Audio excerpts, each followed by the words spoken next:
Drake Maye is good. So what the hell happens next with the Patriots? We examine the short term and the long term here on Patscast. Texas beat down, man, it hurts. But Drake Maye brings hope to the turf. Patscast keeps us Welcome to Patscast. I'm Brad Whitaker. Visit expressvpn.com/Patscast to get 3 months off of an annual VPN plan. Again, that is expressvpn.com/Patscast. And it is hard to not feel a glimmer of hope after Drake Maye's performance on Sunday against the Houston Texans, despite the team losing by 20 points. One of their worst games at home that we've seen in quite some time. But the overall tenor and tone of the Patriots organization has changed, especially in the locker room. Phil Perry on Drake Maye after the game on Tom Curran's Patriots Talk podcast yesterday said his teammates were most impressed by his resiliency, both mental and physical. It was the resiliency of playing and having some negative results to start, but continuing to come back to the huddle, continuing to fight, encouraging the other guys in the huddle. Pop Douglas and Hunter Henry told me that impacted them. That gave them a little bit more of a push to continue. And look, it was a similar story to what we've seen from the Patriots other games this season. Falling in a hole early, no shot at winning the game, having to abandon the game plan, open up the passing game when you're not comfortable doing it, whether it's Jacoby Brissett or a young quarterback out there. But the difference was Drake Maye actually moved the offense along. He played relatively productively in a very tough situation. And look, this was a game where it was arguably the worst defensive performance we've seen in Foxborough since they lost 34-0 to the Saints in week 4 of last year. But the difference is the organization feels hope for the first time since we thought that Mac Jones was the guy. The difference is Drake Maye is already facing a worse situation than Mac Jones ever had in New England and still threw for 3 touchdowns, 240 yards, when the expectations were fairly low. And the expectations were just be a little bit better than Jacoby Brissett in your first start. And he was significantly better. And it's not just the yardage. It's not just the touchdowns. It is the final seconds of the first half when the Patriots are having trouble getting points on the board. We saw them mismanage the clock time and time again during the early games of the season. A lot of the blame falls on Jerod Mayo. A lot of it falls on Alex Van Pelt. The offense was aggressive in those situations, or sometimes not aggressive enough. They tried to be aggressive last week, and they ended up giving the ball back to the Miami Dolphins before the end of the half. This week, instead, Drake Maye throws a bomb to Kayshon Boutte, a type of throw that we haven't seen since Tom Brady was on the team. And that really lit a fire under the fan base, and he continued to play better as the game went on. And that often is the story of Drake Maye. It was the story in college.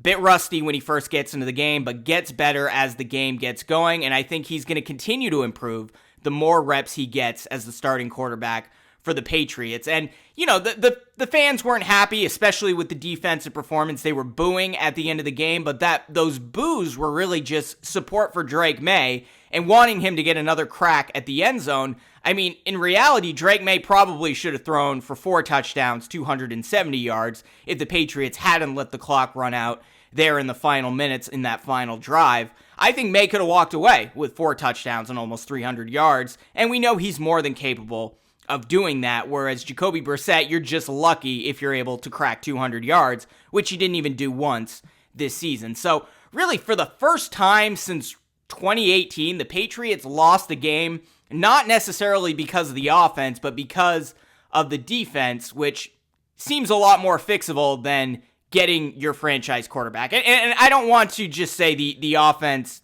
did everything right. I mean, they turned the ball over 4 times. One of those was a terrible interception by Drake Maye in the first quarter. The other was a strip sack, which I was wrong. I said it was his blind side yesterday on the podcast. It was actually on the right side. Maye should have held on to the ball in that situation. A little bit more forgiving on the tip pass that was also intercepted, a real fluke play. And then, of course, there was Austin Hooper fumbling the ball in what would have been a positive play. Like, the offense made their fair share of mistakes yesterday, which put the defense in a bad situation. And if they hadn't made those mistakes, not saying the Patriots would have won, but they could have kept the game a lot closer. But the reality is the issue with this team right now is the fact they're allowing almost 200 yards rushing each of the last 2 games. The glaring hole is no longer the quarterback. I wouldn't even say it's the offensive line at this point, which looked a lot better yesterday. The receivers are competent. It's really just stopping the run on defense. And it would be a very different story if you had Christian Barmore out there. Certainly Juwan Bentley. I mean, the linebacker position is an absolute mess right now. But we know they have the talent and the pieces to be a good defense. We just haven't seen it so far this year. But the Patriots, their issues ever since Brady left, even Mac Jones' rookie year, has been offensive production. And finally, we have a quarterback that can be put in a bad situation and still make something out of it, which certainly Drake Maye was in yesterday. And look, now that you have the quarterback, this rebuild gets a lot easier. And I know it's just one game. Drake Maye is going to make his mistakes this season, but it's hard to not feel confident after yesterday's performance. We know he has the traits. There are mechanical issues. His footwork isn't amazing. We know there are issues going through the progression when he first got to the NFL in rookie minicamp and doing all that stuff, getting in and out of the huddle, pre-snap reads. But he's learned all of that stuff in a very short period of time, and with another offseason, I think Drake Maye is going to be even better. So I think the Patriots have found their franchise quarterback, and that makes building around him a lot easier because you know what you have. Remember when Lamar Jackson finally took over as the starting quarterback for the Ravens? They finally started, it took a couple of years, but they started to build personnel around him to really allow Lamar Jackson to thrive. I think the Patriots are going to do the same thing with Drake Maye over these next couple of years. And look, I've been very critical of Jerod Mayo, of Elliott Wolf, certainly of Alex Van Pelt, and I was critical yesterday of some of the lack of creativity with the play calling, although I do think it was a little bit better with Drake Maye. Some of he didn't line up under center much, but when he did run play action a few times, it turned into real positive plays, including a touchdown to Hunter Henry. I thought Alex Van Pelt was better, but he deserves a ton of credit. Elliott Wolf deserves a ton of credit, and Jerod Mayo deserves a ton of credit for making sure that Drake Maye was ready to go when he eventually took over as the starter. And yeah, do I think Drake Maye should have started last week? Of course, I was saying he should have started week 1, but I didn't have visibility on what Drake Maye was doing in those practices once training camp in the preseason wrapped up. I don't think he developed a hell of a lot in 1 week between the Miami and the Houston game. That's why he probably last week was the spot, and we might be looking at a 2-4 football team now instead of a 1-5 team. But either way, they put Drake Maye out there, and he was ready to go. Ton of credit has to go to Mayo, to Wolf, and especially to Alex Van Pelt to just make sure that Drake Maye is ready to go out there. It clearly worked out, and I'm not going to second guess that decision, even if I wish it was a little bit earlier. It ultimately worked out, and Drake Maye is already a significantly better quarterback than Jacoby Brissett was out there. So, credit where credit is due. As much as we want to criticize the coaching staff, especially for some of the game day decisions, especially for some of the game planning week to week, they deserve a ton of criticism there, but I don't think they should be criticized at this point for the development of Drake Maye. He was clearly ready to go, able to take the hits, and we now have our franchise quarterback. And what's the template? I've mentioned on this podcast a number of times. What is the template for winning in today's NFL? Well, you got to look to the best team, the Kansas City Chiefs. They have a star quarterback, and they have a great defense. Their offensive line isn't amazing. It's competent, but it's not amazing. Their receivers, their best receiver the other day was Juju Smith-Schuster, and I know they have some injuries there. Xavier Worthy is a real talent. Rice, injured. They have some talent there, but it is not a top 10, even top 15 NFL receiving core. And I think the Patriots do have some guys at the receiver spot. So we know they have talent on defense despite the injuries, and hopefully they can fill out that defense a little more with another offseason. We know they have the quarterback now. He just needs to continue to develop and be better. But that is the recipe, and then you just fill out the remaining spots. Make sure Drake Maye has better protection, more weapons to throw to. Make sure you have a great defense. We have a defensive head coach. DeMarcus Covington, been a little bit disappointed in him the last couple of weeks as defensive coordinator, but he was around with Bill Belichick, along with Jerod Mayo, who played the linebacker position. I think they're going to be able to patch that up. And if we can head into next year with a really good defense, which the Patriots certainly have the talent to be, and Drake Maye, you have the ability to start contending. And, maybe they're still a long ways from that at this point, but they have the template there, and they have an offseason to finally get there. And even looking at the short term, the Patriots have an 8-game stretch coming up here where they really can start to build up Drake Maye's confidence, get some wins, and head into next season feeling pretty good about themselves. A 1-5 record, a bad hole to dig out of. Patriots are probably not going to be a playoff team this year unless things really begin to change. Probably going to have a high draft pick, which is good news. That'll certainly help, whether you use that on a tackle, an edge rusher, a receiver, wherever. They have a stretch coming up here where we can find out just how good Drake Maye is and just how much this team is starting to develop and build around him. Next week, they have the Jaguars in London, certainly a winnable game. Then you have the Jets, a clown show of an organization at this point. I know they lost badly a few weeks ago, but that is a winnable game, especially since it's at home. Then you have the Titans, arguably the worst team in the NFL, on the road, winnable game. Chicago Bears, they've been playing a lot better. That's going to be a tough matchup, but still probably a winnable game on the road. Then you have the Rams coming to Foxborough. They've been atrocious this season, certainly a winnable game. Dolphins, who knows what situation they're going to be in. That game's on the road, but a favorable time of year to be heading down to Miami. Then you have the Indianapolis Colts at home, a winnable game, and the Cardinals, who've been kind of hit or miss this season, on the road. Now, do I think the Patriots are going to go 6-2 during that span, get back to 500 and back into playoff contention? Probably not. But if they can go on a bit of a run there, that's what they need to get back to playoff contention or even contention in general by as early as next season. And now that you know you got the quarterback, it gets a lot easier. And the pressure's going to be on for Elliott Wolf, certainly, to really get some hits this offseason now that Drake Maye has established himself as a head coach. Now that they have a quarterback that they can use to help recruit good players, there's going to be a lot of pressure on Elliott Wolf. But if he does this right, Patriots could be a very good team by as early as next season. So here's what I think the Patriots should do, thinking long-term right now, heading into the next offseason. And yeah, I know we're 6 weeks into the season. A lot could happen between now or then. Drake Maye could get hurt. Who knows what's going to happen? But if the season ended right now, here's where I think the Patriots should address the remaining holes that they have now that they have their quarterback. I don't think finding a number one wide receiver is as important as I once did.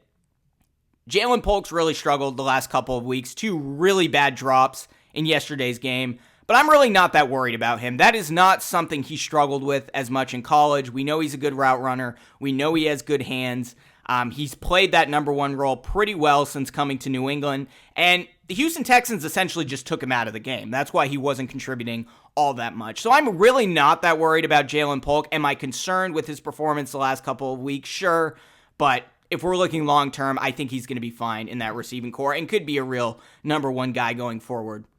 Demario Douglas had a great game. He should be a Pro Bowler this season if he continues to play with Drake Maye and both guys are healthy. Kendrick Bourne, we know he's still getting healthy, but he's a good receiver. Kayshon Boutte really becoming a solid receiver, coming into his own. We kind of wrote him off, forgot about him as we headed into this season. But he's a solid route runner. He's quick. He's fast. The injury issues that were lingering ever since his second year at LSU, we saw that a little bit last year. Doesn't seem to be a problem now. So the talented receiver that we heard Kayshon Boutte is, that's the guy we're seeing out there right now. And he's really picked up the terminology, the vocabulary, I don't know what I'm saying. He's really picked up how to play in the NFL. When all said and done, running the correct routes, understands the playbook, really looks to be a solid NFL receiver. Excited to see what Kayshon Boutte can continue to do and how much he can continue to develop. And then there's Javon Baker. I think this is essentially a redshirt season for him, even if he does get some reps. But hopefully he's going to follow a similar track to what Kayshon Boutte has done the last couple of years, and he can be contributing by next season. Then, of course, you have Hunter Henry under contract for a few more years. I'm not sure Austin Hooper will be back, but hopefully Jaheim Bell can become a contributor by as early as next season. So I think you got guys at the receiving positions and at tight end. You still want that number one guy? Of course. Would a T. Higgins or Devontae Adams help? Of course. But at what cost? We know the Patriots have cap space, and if they can bring in T. Higgins at a decent salary where you don't have to overpay for him, then yeah, they should do it. But I'm totally fine with this young receiving core that they have going forward with Drake Maye. I don't want him playing favorites out there, and that's what I worry if you do bring in a number one wide receiver. If you brought in a Devontae Adams or a T. Higgins who would become number one in New England, is Drake Maye, is his decision-making gonna falter a little bit? I like him spreading around the football the way he did yesterday. I think that's where you get the best out of him. So I don't think that should be as big of a priority as most Patriots fans do. What should be the priorities, however? The offensive line, and yes, the defense, sadly. And we know they only used one pick on the defense this past draft. Hopefully that will change this year, especially with the struggles that they've had this year, despite the injuries. Draft at least one tackle early. Vidarian Lowe, he's struggled to stay on the field, but when healthy, he's looked pretty good. And if he has to be a bridge guy for another year, I can't believe I'm saying this with how critical I've been of Vidarian Lowe, but he's been one of their better offensive linemen out there. If he's healthy and you have to put him out there for another year, it's not the end of the world. But if you can get a first-round tackle that can start on the left side right away, that's going to go a long way in helping Drake Maye and helping return the Patriots back to a good football team. Certainly David Andrews, if he's healthy, if he returns, doesn't decide to retire, that's going to make a big difference at the center position. But this Ben Brown guy, who the Patriots signed, they signed him last Thursday, just found out he was going to start against the Houston Texans hours before the game. He allowed 0 pressures at the center position against that top 3 Houston Texans defense. That's pretty good. Nick Leverett was actually cut this morning, and I was critical of the decision because Maye took a lot of reps from Leverett throughout training camp. I thought he was pretty good against San Francisco, even though he struggled quite a bit against the Dolphins. But now I see why they cut him. Ben Brown looks really good at the center position, and you need a reliable center in this West Coast offense where so much is dependent on that position relative to what we've seen in New England before, where pretty much everything fell on the quarterback. You need a solid center out there. So hopefully David Andrews is back next year, but I think this Ben Brown guy is someone that they're going to be able to run with in the interim, and he looked pretty good yesterday. Plenty of guards. I don't think you should draft the guard position at all. Cole Strange will be coming back at some point this season. Word is they're training him to play at center. Not sure he'll play there as well as Ben Brown has looked, at least in the one game we've seen him.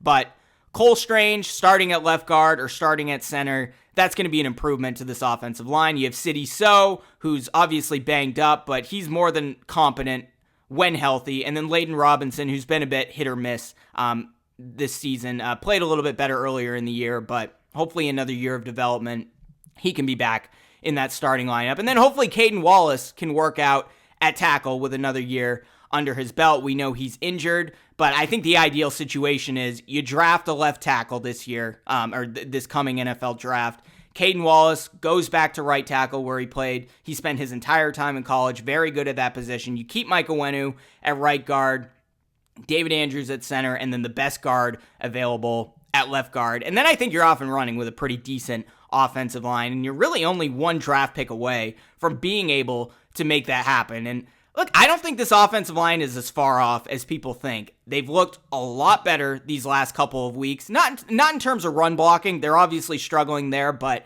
in terms of pass protection, Drake Maye had lots of time on a number of plays yesterday. Jacoby Brissett had lots of time on a number of plays against Miami. They're continuing to get better despite all the rotation and different players starting at different positions. So honestly, I think you're really a draft pick away, and from that being a good offensive line when healthy. So they're not that far off. I think the defense will need to be addressed, even though you're going to have Juwan Bentley back, which is going to make a big difference. You're going to have Christian Barmore back, going to make a huge difference.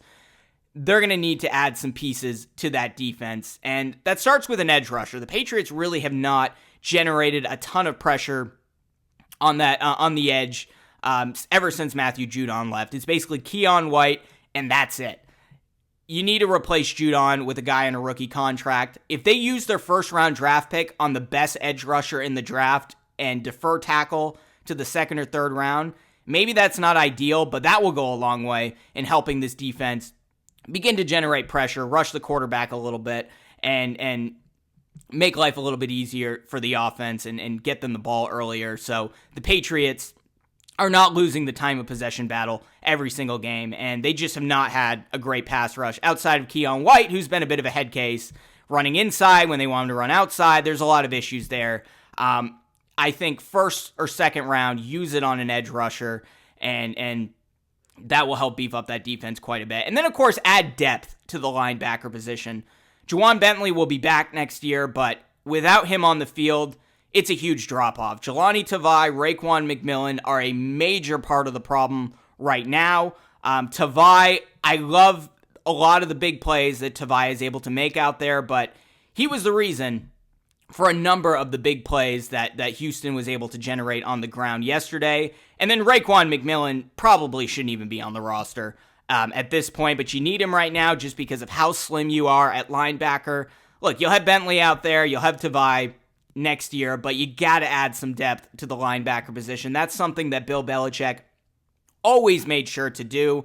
You would think they would draft a lineman or a receiver, a tight end, a defensive back, someone, and he would always draft a linebacker because there's a lot of versatility at that position. I think the Patriots should spend the middle to late rounds continuing to add depth to the linebacker spot and help beef up that defense a little bit. That way, if you're in this scenario next year where Juwan Bentley goes down, at least you have some continuity there because Tavai and McMillan just are not cutting it right now. I think Tavai is a good enough guy to be on the roster next year, not so much McMillan, but you don't want it all falling on Jelani Tavai, and we've seen the struggles there.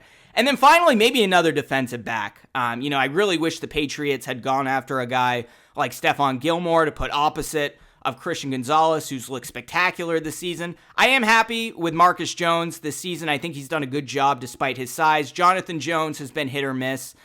So maybe you don't get a cornerback. Maybe you address it with the safety spot, but they've been okay there. But I think adding another defensive back, whether it's corner or safety, will certainly help this defense. And then Jerod Mayo and DeMarcus Covington should be able to coach up that defense to play better. I mean, Mayo played linebacker. If those guys can't at least patch up the defense this year and have them looking good when everyone's healthy next year, then they can't hold jobs for very long. I mean, Jerod Mayo is a defensive coach, and he's deferred a lot of the offensive responsibilities to Alex Van Pelt and Ben McAdoo and company. He's got to coach the defense better, and we got to start seeing results there right away. I don't care about the injuries.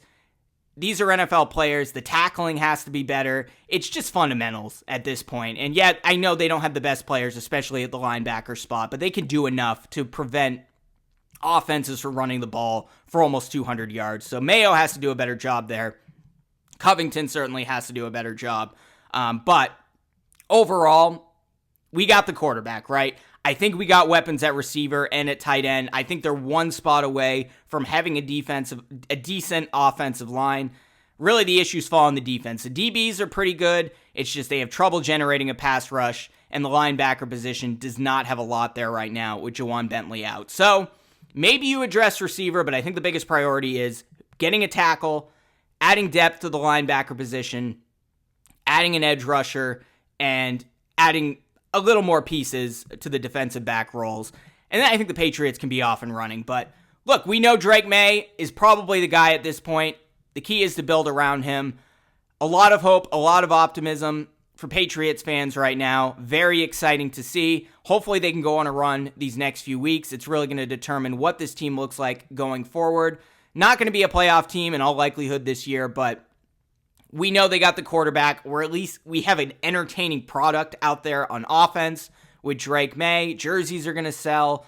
Lots of good things are going to happen because of this. So hopefully the Patriots are just 1 year away from being a good football team again, and they have the pieces now. It's just a few moves in the offseason, and hopefully some better coaching as the season goes on. Hopefully the offensive line can continue to improve, and you get Ramondre Stevenson back out there soon, hopefully. And it's just about building for next year and hoping that this team can get back to the glory days we saw with Tom Brady. But we got the quarterback now. We'll see what happens going forward. But let me know in the comments if you're watching on YouTube, where do you think the biggest needs are for the Patriots? What should they address heading into next offseason? And what would you like to see them do right now to ensure that during this eight-game stretch of very winnable games, they can at least be a 500 team during that time span? What should they do? Let me know in the comments. And if you're watching on YouTube, be sure to subscribe to this channel. Like this video, hit that notification bell, or subscribe if you're listening on Apple Podcasts or Spotify. We'll see you throughout the rest of the week. Texas beat down, man, it hurts. But Drake Maye brings hope.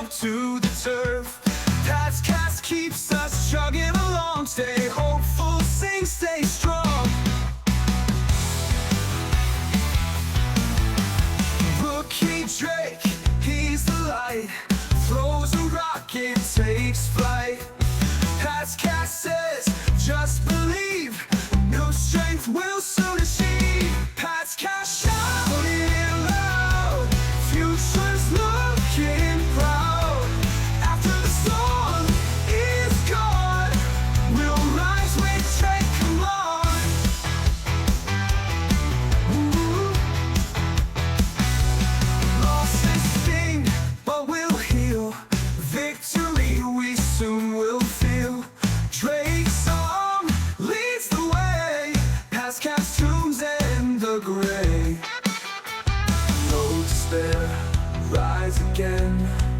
Hope lies within. Past cast in our